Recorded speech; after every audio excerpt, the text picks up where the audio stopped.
Morning, dear students. So today is 2nd of July, and in the last class we have started 7 standard integrals as well as exercise 8.7.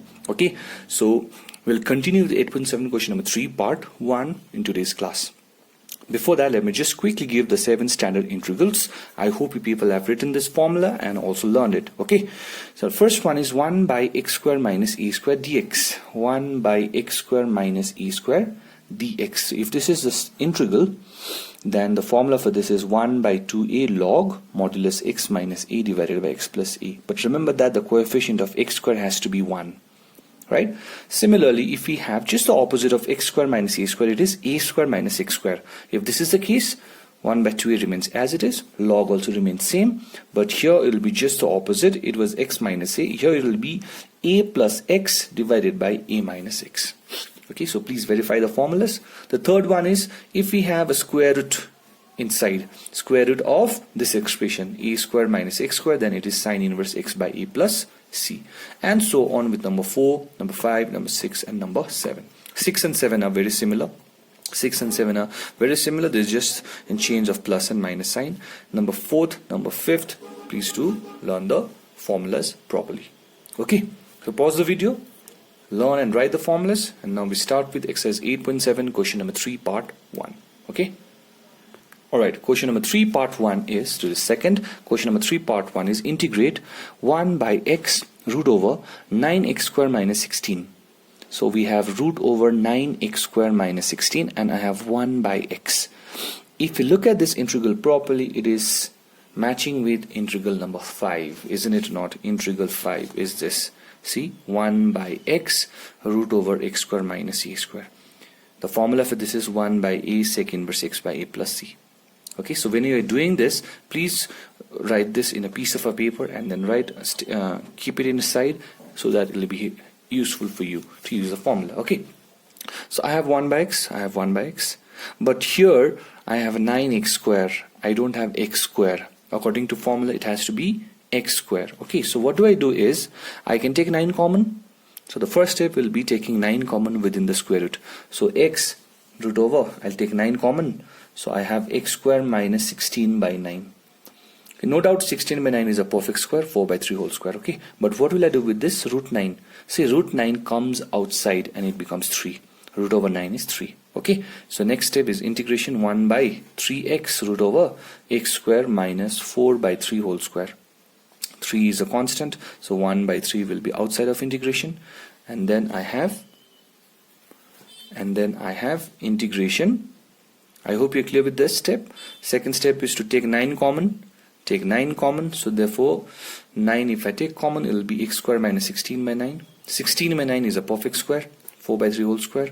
But this 9, I cannot keep it inside the square root, isn't it? So take it outside. So if I take it outside, it will be 3x. Root 9 is 3. This is x. And root over x square minus 4 by 3 whole square. And 3 is a constant, so 1 by 3 outside of integration. And then 1 by x root over x square minus 4 by 3 whole square. Now if you compare this integral, where is my dx? Where is my dx? Dx should be out here. Dx, dx, dx, my mistake, dx. Okay, if you compare this integral is standard integral number 5, isn't it? So the formula is, see, 1 by 3 is as it is, 1 by 3 into, now the formula 1 by a, 1 divided by a means 4 by 3, sec inverse x by a, x by 4 by 3, 3 cancel out, so 1 by 4 sec inverse 3x by 4 plus c. So this is question number 3 part 1. Pause the video and go through it in detail.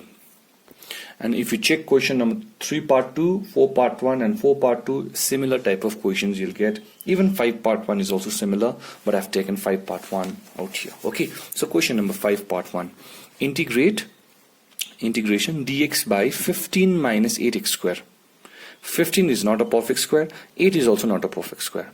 Okay, so forget about the perfect square, but one thing I have to keep in my mind is the coefficient of x square anyhow has to be 1. The coefficient of x square anyhow has to be 1. And here we have 8. So how to make it 1? By taking 8 common. So write down next step, integration dx divided by root over take 8 common, so 8 common, so therefore I'll be getting 15 by 8 minus x square. Clear? Clear, isn't it? Now this root 8, I cannot keep it inside the square root. Take it outside. Because root 8, I don't have the simplified value. It is 2 root 2, I know. But for the time being, you write down 1 by root 8. 1 divided by root 8. Okay? Integration dx divided by, within the square root, 15 by 8 minus x square. So 15 by 8 minus x square. So I am getting 1 by root 8 integration dx divided by root 15 by 8 minus x square. Isn't it? Now see, 15 by 8 is not a perfect square number. So how will I make it perfect square? The only thing that can make 15 by 8 perfect square is by writing 15 by 8 whole square, isn't it or not? Because square and square root gets cancelled out, and hence I get back 15 by 8. Okay, so 15 by 8, I can make it in whole square as in this way.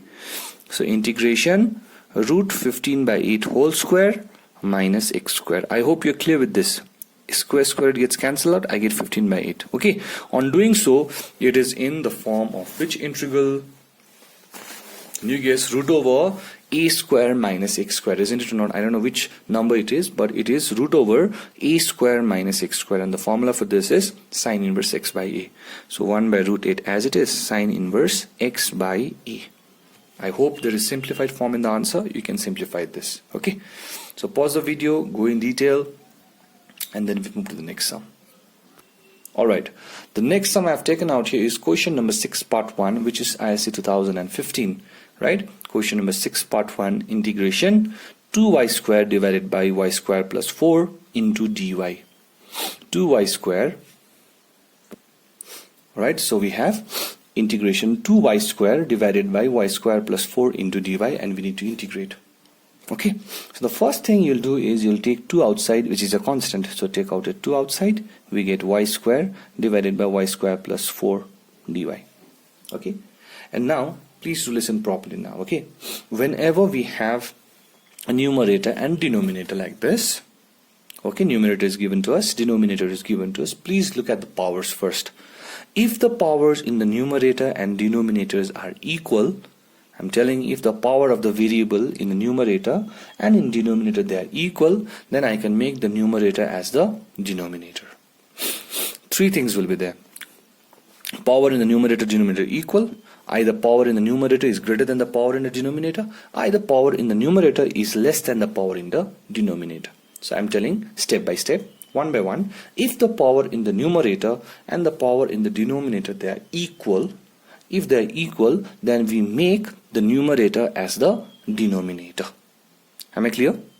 Okay, so here it is equal, so we'll make the numerator as the denominator. So what is my denominator? We have y square plus 4.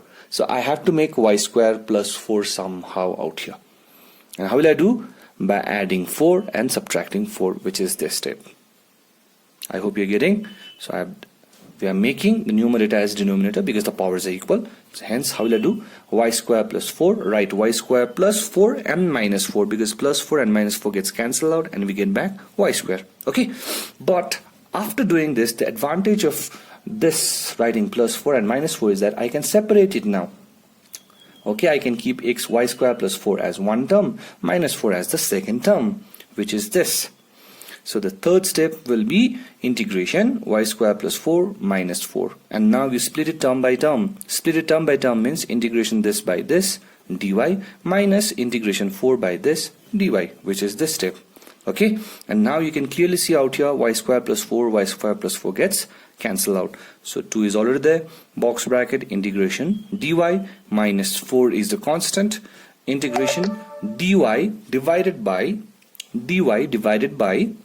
y square plus 2 square. And now we know everything.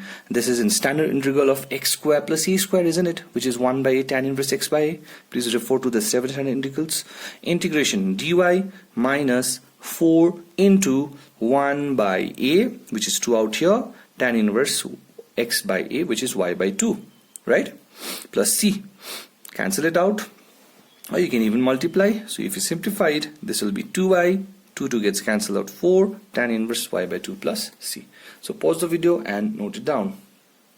Please go it in detail, one by one, pause the video. I'll also take the snapshot of it and and upload it in the website, but please go through step by step so that you can understand. Clear? Okay. Alright, so this is going to be the last sum for today. So remember what I mentioned before. If the power in the numerator and denominator are equal, we will make the numerator as denominator. But if the power in the numerator is greater than the power in the denominator, then we will have to divide it. Okay? And if the power in the numerator is less than the power in the denominator, then we have to substitute. That case will come later. So that was the first one. Power in the numerator, denominator equal. And here, if you see, integrate x square plus 4 divided by x square plus 1. If we look at the powers out here, the power of the numerator is greater than the power of the denominator. So in this case, what we'll do is, we will divide it. If it was less than the denominator, then we could have substitute. Okay, but that's not the case. Here, the power of the numerator is greater than the power of the denominator. In the previous sum, the powers were equal, but here the power is greater than the power in the denominator. So if this is the case, power in numerator is greater than the power in denominator, then we will divide. Simply dividing is, we have done this, isn't it? It is a polynomial of order 4, it is a polynomial of degree 2, isn't it? So divide this by this. So on division, you know, this is your divisor, this is your quotient, sorry, this is your dividend, and this is your quotient. So x square times, I hope you're clear with this step. So I get the remainder, I get the quotient, and I get the divisor. Now we know that any fraction can be written as quotient plus remainder by divisor. We have done it before. So this was the fraction. So write the fraction which is equals to quotient plus remainder by divisor. So which is this fraction. What is the quotient? X square plus remainder is 1 minus x square divided by divisor is x square plus 1, which is this. Okay. So all in all, then our capital I, see capital I was integration of this fraction, isn't it? So therefore capital I will be integration of, instead of writing this, what will I write is, in place of this, I'll write the quotient x square plus this by this into dx. Please go line by line and then you'll understand. I hope you'll be clear. The next step, what we'll do is we'll split it term by term. Integration of this dx plus integration of this dx. So pause the video, note it down. Right, so here I have, after splitting, integration of x square dx plus integration of 1 minus x square divided by x square plus 1 into dx. Clear? Right. So integration of x squared, you know how to do, will be x cubed by 3. But the only problem out here is to simplify this. Here you can see power are equal. Okay. Either you can make the numerator as denominator and proceed, or either you can split it term by term and then start again. Okay. So let us see what I have done out here. So I have split it term by term. So integration of 1 by x square plus 1. And I hope you know how to solve it. Integration of 1 by x square plus 1. 1 means 1 square. So x square plus a square, that is 1 by tan inverse x by a according to integrals, isn't it? Standard integrals, and minus 1 by this dx minus x square by this. So this can be solved. This can be simplified very easily as well using the standard integral. But what will I do out here? Hang on for a while and then think. X square divided by x square plus 1. Are the powers equal? Yes, the powers are equal. I have x square, I have x square. So what did I do? I'll make the numerator as the denominator. That is adding 1, subtracting 1, which is this, isn't it? So hence this step, I hope you are clear. Please go through it. Pause the video and go through it. Now, integration of x square was x cubed by 3 plus integration of this whole thing is, what is the formula? 1 by a tan inverse x by a. Please don't get mixed up with the formula. Learn it by heart. I've given one whole day just to learn the formula, isn't it? The first day. So please do learn the formula. I'm telling you. 1 by a tan inverse x by a minus. Now here what we can do is we can make two terms, isn't it? X square plus 1 as one term, minus 1 as other term, and again doing the same thing, splitting term by term. So therefore x cubed by 3 plus tan inverse x minus x square plus 1 divided by x square plus 1 dx. Minus into minus plus. Be careful, there's a curly bracket here, and here also there's a curly bracket. See? Okay, curly bracket here, and here there's a curly bracket. So I have to multiply with minus into plus, minus and minus plus dx by this gets cancelled out. Okay, minus cancel out, which means integration of dx. Integration of dx is x minus, again the same formula of this formula, isn't it? 1 by tan inverse x by a, which is tan inverse x, and then plus c. I hope you're clear till here. Therefore I get x cubed by 3 plus tan inverse x minus x plus tan inverse x plus c. So tan inverse x plus tan inverse x is 2 tan inverse x minus x plus c. So this is the final answer. As usual, your assignments will be question number 3 part 2, 4 part 1 part 2, and 5 part 2. Complete whole work and the assignment and submit me by tomorrow. Thank you.